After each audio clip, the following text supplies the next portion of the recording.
Welcome to Sober and Lit, the podcast for women who want to get sober, stay sober, and live a life that's way more lit than it ever was with wine. We're your hosts, Ruby and Susan, two alcohol freedom coaches keeping it real with stories, tools, and zero judgment. Whether you're sober curious or all in, you're in the right place. Let's feel lit, alcohol free.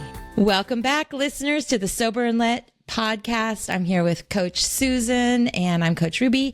So excited to talk about a topic that is really important. I think really important, and sometimes we don't think about it, talk about it very much, is that, weekend binge drinking is just harmless. Yeah, we're going to tackle today the idea that somehow it's just okay if you drink a lot on the weekends, or you're considered a weekend drinker or a binge drinker. So yeah, my question for you all is have you ever just justified heavy weekend drinking by saying, well, I don't drink during the week, so it all balances out? Well, you're not alone in thinking that, but we're going to question that. We're going to look at the statistics. We're going to talk about it, because is it really true that it doesn't matter or that it's not a big deal? So first of all, let's define binge drinking. Is for women, it's 4 or more drinks in 2 hours. For men, it's 5 or more drinks in 2 hours. So it's not about the frequency, but the intensity and what's happening inside of our bodies. So many people think that binge drinking means you have a drink every day, or that you have a drinking problem. But binge drinking is actually defined by how much you consume in a short amount of time, and not how often you do it. So the typical is the weekend, right? The weekend binge drinker or weekend drinker. So it's if you're drinking more than 4, for women, we're mostly women here, more than 4 servings per 2 hours. And I definitely did that. That was a bottle of wine. I absolutely was doing that. Yeah. So for example, you could drink only on Saturday night and you have 4 or 5 drinks in 2 hours, and that is a binge. And I know that a lot of people think this is just okay. And even if you stay alcohol free the rest of the whole week, your body experiences all the same effects that one, it's intense in the body. So the body doesn't bank health from the weekends. When you binge, you overwhelm your liver, your bloodstream. You flood your brain and your body with that dopamine, and you spike your blood sugar and you crash, and it leads to inflammation, anxiety, poor sleep, hangover, depression, so many things. So that's why someone who says, I only drink once a week and I'm fine, may actually be putting their health at just as much risk as someone who drinks a smaller amount daily. So yeah, Susan, let's talk about this. I just gave a lot of facts and what it does, but what did you used to think binge drinking meant, or did you used to do this? Well, I think that people, when they are thinking about their weekend drinking, aren't thinking about it as being binge drinking, right? They're not sitting around going, geez, my binge drinking okay? They're just thinking that I only drink on the weekends and that's fine. Right. So defining what binge drinking is, I think, is really important. And so I'm really glad that you did that. And also, I think also that we don't realize that we are binge drinking when we're drinking, because we've normalized culture. Our society has kind of normalized these supersized servings. So you go out with your friends and you're at a restaurant for 2 hours and you have 3 glasses of wine and you think, oh, that's only 3 glasses, or it's only 2 glasses. But nowadays they're asking you, do you want the 9 ounce or the 13 ounce pour? Well, 9 ounces is almost 2 servings, because a serving is 5 ounces. So you're almost 2 servings with 9 ounces. 13 ounces, forget it. That's almost 3 servings, right? So if you sit there and you're having these ginormous glasses of wine or a giant Long Island iced tea and have 2 of those, or maybe 3, and think, ooh, I was so good, I only had 2, you could still be binge drinking, but we just don't realize that we're binge drinking, right? And so I think that is the pitfall here, is that people don't really understand what binge drinking is, and they think it's just okay because I just drink on the weekends or Friday and Saturday nights, which was totally my story. Like, that's what I thought moderate drinking was. Like, it's Wine Wednesday, we drink, we go to happy hour on Friday and have maybe, well, truth be told, that's when the drinks are cheaper. So I would order like 2 really fast to make sure I got it within the cutoff time of when the drinks were cheaper. Yeah. Or 6 p.m. It's like, oh, happy hour's over. Drink this one really fast and get another one, just to, get the drinks at the better price. But then it kind of tipped over into now you're kind of tipsy and feeling fine. And then it's sort of like, oh, let's grab another bottle and then go home and watch a movie. And then when you're sharing it with someone, I mean, I probably drank more than my husband. So I would say, oh, look, we shared a bottle of wine, but was I really having a little bit more than him? Or here's our trick. He liked red, and red wine, the tannins really bothered me. So he would get red, I would get white, and we would each drink our own bottle and not drink the whole bottle, but still, have too much and be able to look and go, oh, look, I didn't drink a whole bottle because there's still like maybe 1 serving left, but that's really 4 servings, right? So it's this mind game of, is my drinking okay? And comparing to other people and thinking, oh, I'm fine if I just drink Wednesday, Friday, Saturday. And like you said, we don't bank these. So if it's 7 drinks a week for women, and that's the US standard, but we have to come back to remember having Jolene Park on our podcast, is that number 1, there's 0 amount of alcohol is healthy.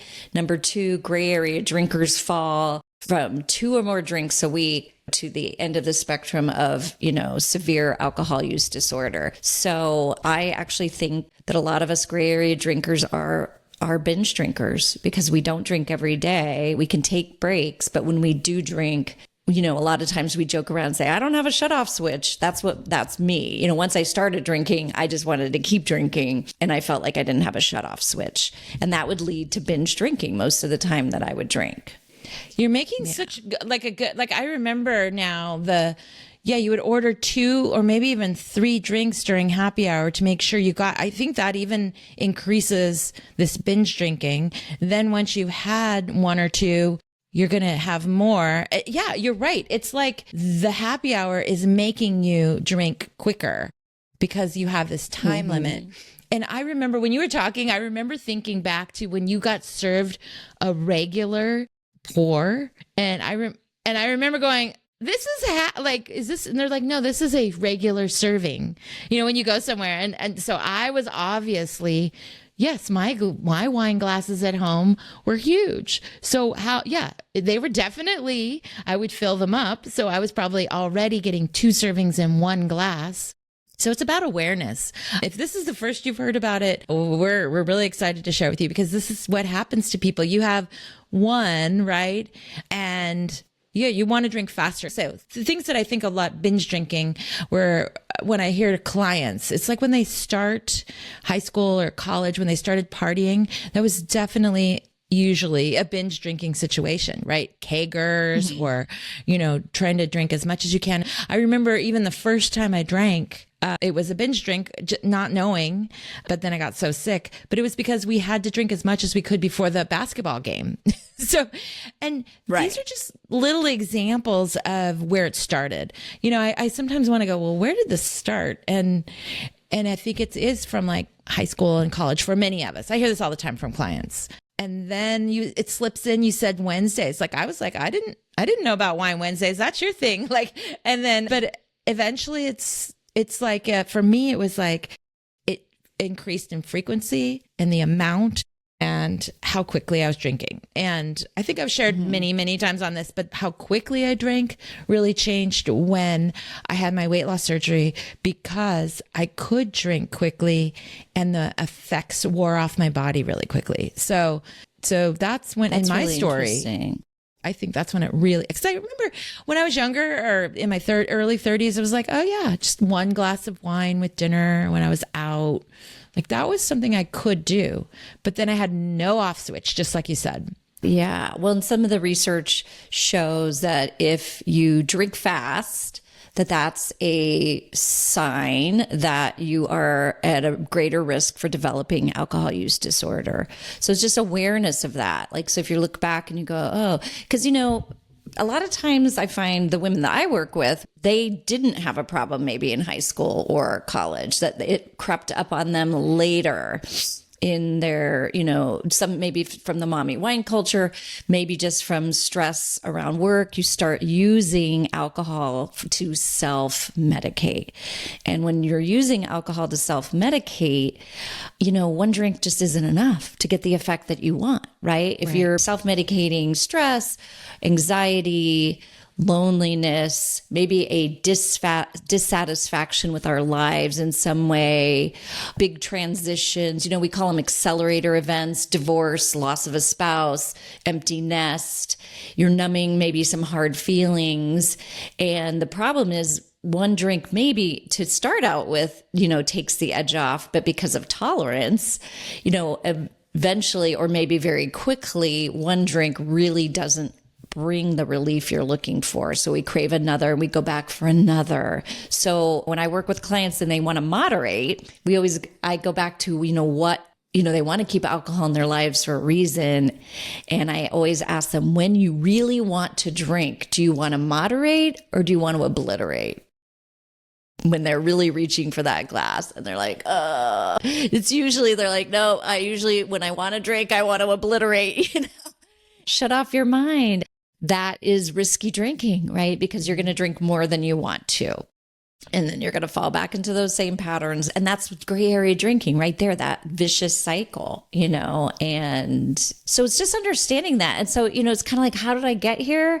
Well, it's, I have a lot of clients who are like, oh, and me too. I beat myself up so much. Like, how did I let this happen? Susan, how could you have let this happen? You know what I mean? And it's just sort of like, it's not your fault. If you look at this, alcohol is served up to us as this tool. It's served in, supersized quantities. So we're already getting more than one serving when we go out. In our culture, in our society, it's sold to us as this duct tape that holds everything together and the tool that's going to solve all your problems, right? Right. And so it's no wonder that we've normalized in some ways binge drinking, So yeah, it's not your fault. But now if you have this awareness that my drinking's a little disordered, or every time I drink more than I want to, then it's just let's just do something about it. Who cares how you got here? It's not your fault, but take responsibility and let's do something about it, Exactly. Yeah. And when you're just drinking on the weekends, like say you are just a weekend drinker, Friday, Saturday night, you're just constantly in that detox cycle. Your body's constantly healing. You're dealing with the effects of it. It takes about 3 days to get all of that out of your body. Then your whole brain chemicals, everything's trying to get back to homeostasis. Your sleep is affected for that whole week after. I'll even go so far as one glass of alcohol or one glass of wine a week can affect your health and your sleep and, just healing, just like Jolene Park says, and 0 is where we want to be. But I know a lot of us, but hey, we look out there. Everybody is normalizing it. Everybody's doing it. These happy hours. This morning I got the Bachelor, the Golden Bachelor, new ladies that are going to be on the show. And I was reading through all of their descriptions and so many of them mention alcohol. I make, cocktails and I love wine. And we're just such a cultural centric society. I have more statistics if you like statistics. 1 in 6 adults binge drink 4 times a month. So this is way more common than you might think. And 90% of adults who drink excessively are not alcohol dependent, which busts the myths that only alcoholics, right? Someone with alcohol use disorder actually binge. Binge drinking increases the accidents, liver disease, cancers. It worsens your sleep, your mood, anxiety. And actually, weekend binge drinking accounts for a large percentage of ER visits, especially because these people aren't used to it. right? If they're only drinking on the weekends and they're drinking super heavily and fast because they're at a party, or maybe it's a sports event, or maybe it's just you're home doing it because it's every Friday night you do this because you worked so hard during the week. This is your like work hard, play hard kind of mentality. Yeah. Were you surprised by any of these statistics, Susan? Or Well, when you say 1 in 6 adults binge drink 4 times a month, that's every weekend, right? Basically. So it's like this every weekend, like you said, weekend warrior, let's get effed up, or maybe not even intending to let's get effed up, but this is the night that we have wine. But again, I think the thing that is tripping people up here is that they don't understand the definition of binge drinking. You know what I mean? So they don't know that drinking a bottle of wine by yourself is considered binge drinking. Right. And I talk to a lot of women who are like, oh yeah, I can drink a bottle of wine by myself. No problem. Because we've normalized that. So if I say that and then you say that, then we go, oh, phew, I'm normal. Like other people do this too, and it's easy, you come home, you have a glass or two, or you have a ginormous glass. Let's just face it. Then you cook dinner and maybe you have another glass, and then you have dinner and you sit down with your family or your spouse and you have a glass, or even by yourself, right? And you have that glass with dinner. So you're like, well, I'm good. I'm just having my wine with dinner. And then there's only like maybe, an inch or two left in the bottle. And so you're doing the dishes and you have the rest while you're doing the dishes. And that's how you can easily drink a bottle of wine. And that would be binge drinking. And unfortunately, that much drinking, even once a week, can lead to alcohol use disorder, because what happens is it just leads to needing more, your tolerance builds. Yeah. A lot of, and people celebrate their tolerance, but really it's like tolerance means you're developing a disorder. So, going around and saying, I've got this hollow leg and I don't know where I put it. And, I can drink men under the table is just like, that's only professing that you are starting to have disordered drinking.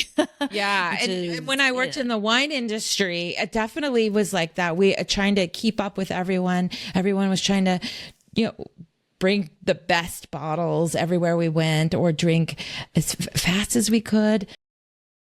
And I think you're making a really good point trying to fit in, or as a woman in the corporate world, you want to be the same as the guys, and the guys can drink more. And guys have always been able to, in my corporate world and the wine industry, they can drink way more than women in general. But I was trying to keep up with them, right? I'll keep up with them. That hollow leg thing cracks me up. But I remember Annie sharing her story that she would like drink one, then drink water, drink what that never really worked well for me. There's all these kind of tricks that you can try to slow it down. But then, as you mentioned in life, if you have an event or stress, my corporate job was so stressful that I felt like I was always putting out fires all day long, just all day. So all I could think about was, I'm going to have that wine when I get off work. And I would just want one. But the truth is, no, I would have an entire bottle within 2 hours easily because of the supersized glasses, like you said, and just mindlessly drinking, like cooking, eating, watching TV. Yeah. So did you ever have like a wake up call or anything like that after binge weekend? Gosh, yeah. It was always waking up like, why did I have that third glass? And honestly, sometimes it was only 2 glasses and I would wake up. Anytime I woke up and I didn't feel good, I would be like, oh God, I would panic. Like I have a problem. I was putting it in categories. That was bad drinking if I felt bad the next day, or, oh good, I feel fine. So that means that the 2 glasses or however many, 3 glasses I had that night, with dinner, then I'm fine. You know what I mean? There's nothing wrong with me because I feel fine. So I was always putting it, that's good drinking. This is bad drinking. I was always putting it into these categories. And, I think when we talk about counting our drinks, there's also other factors, like, did you have food in your system? There's lots of different factors that can, determine whether you have a hangover or not. like women's bodies, and we talked about this with Ann Dowsett Johnston, women's bodies metabolize alcohol differently than men. So women trying to even keep up with men is just not a good idea, right? Because we have less water in our body and we don't have the same enzymes, or we don't have as much of the enzymes in our liver that break down alcohol. And so it also causes more damage to our bodies. So yeah, definitely not feeling good on the weekend. Waking up Saturday morning and not feeling good was a wake up call. But I would just keep going back to trying to control it, and thinking, well, because I only drink Friday and Saturdays and maybe Wednesdays, that I should be able to control it. Right. And I think also as we get older, and a lot of women that I work with too, when they get through menopause or they're in perimenopause, they realize they feel crappy even with one glass. And then they're just like, what is up with that? And then the thought, rather than worrying about our drinking, or are we drinking too much or this or that, it's like, how do we feel in our lives? Yeah, that's the question. How do you want to feel? And I know that we want to just live our weekend like we do. If you're working or remember working, we work really, really hard, and we have our families and our kids, maybe grandkids, and we just want to we feel better on the weekends. We want to reward ourselves. We work so hard. And so then we drink. But the truth is, we are then losing a lot of the weekend. The weekend is actually, if you're like a Monday through Friday, which many of us are, worker or had been, or when you think about when you started binge drinking or drinking, it was maybe to relieve that stress. And if you worked so hard and got your kids all through, whatever, and then you get to Friday night and you just want to turn it all off. You want to just say to yourself, oh, I'm going to just turn this off. I'm going to enjoy the weekend. But then what would happen is I would not feel well on the weekend. I probably would miss that yoga class. I maybe wouldn't go hiking with my friend if I had plans. I maybe even cancel on plan. I would end up canceling on plans. Like if friends were like, let's meet, go for a hike. And it may be that I just didn't get a lot done, right? Because I'm hungover, not feeling well. I might end up just watching TV or lounging around. And that actually ruins the weekend. So we want to flip this, right? Like, how do you really want to feel on the weekend? Instead of using the weekend to just escape your life, you can actually be alcohol free and use the weekend to create the life that you want. And it's really about empowerment and aligning with your values. Maybe it's, you want to be productive on the weekends, or maybe it's about purpose or fun, family. It's or maybe your creativity, or just relaxing, true relaxation, not having a hangover and saying, oh, I'm relaxing on the couch, it's about having more energy and connection and fun. And, so alcohol-free weekends, then you'd show up for brunches, show up for hikes, maybe you'll have so much time for your passion projects or really quality time with your family. Yeah. I mean, I love the phrase Groundhog's Day. That's what it felt like. Just Groundhog's Day, or we can call it Groundhog's Weekends. And then how do you feel going into Monday morning? If you spent the whole weekend drinking, again, it takes 3 days for it to get out of your system. By Monday morning, you're probably still feeling, or maybe it slipped into drinking Sunday night, which happened to me. I ended up drinking every day that ended in a Y, because one drink didn't do it. And then my job was so stressful that I would drink every single day. And we don't want to show up on Monday mornings, right? You then have all of the stress and decisions and work and kid stuff, whatever's going on for you. You want to be refreshed on Monday morning and ready to go. So anyway. Yeah. And I don't think people realize it, because maybe you've never tried a alcohol-free weekend, so you don't realize how good you can feel on Monday. I mean, once I start working with people, and they get alcohol out of their system for a couple of weeks, and then they realize, oh my gosh, I feel so much better. Because a lot of times, sometimes I work with people and they're like, well, I don't cancel anything. And I didn't either. Like if I would power through, which is also dangerous. And we talked about that on one episode. If you're dehydrated, you're hungover, and you're still going and doing that heavy workout Saturday morning. And I would force myself to do it because it would show me that, like I was okay, and then, then you get that idea of like, let's do the hair of the dog. If you still feel like, if you still feel like crap, like by 1 or 2 p.m., it's like, oh yeah, let's just start drinking now because I'll feel better. And so the drink is creating a thirst for itself. And so you got to get out of that cycle, break that cycle. And then you realize how amazing you feel and how amazing it feels to wake up with energy to get your kids off to school or energy to start your work week. And I started to realize, wow, like how maybe less present I was when I was drinking, I was a better employee when I didn't drink. Like I really showed up with so much more. And you get into this cycle if you're just a weekend drinker of recovering Monday, Tuesday, Wednesday, Thursday maybe, and then starting your drinking again Thursday, Friday, Saturday, maybe not drinking Sunday, but then, and you stay into that cycle, and it's really hard to get off that cycle. The questions that I want you all, the listeners, to think about is like, am I drinking more than I used to? Am I drinking more often than I used to? And am I drinking faster? So definitely, those are the 3 kind of markers that we want to look for. And I just wanted to say that. Yeah. Those are signs of precursors to alcohol use disorder or disordered drinking. I like saying disordered drinking. I mean, it just sounds, and that's the language I think is really important to use. Like, because I think we fear, like, what does that mean? Am I going to be in that camp? And again, we talk about there is no 2 camps. There is no normies and alcoholics. There's a huge spectrum. And where are you on the spectrum? And where do you want to make a change?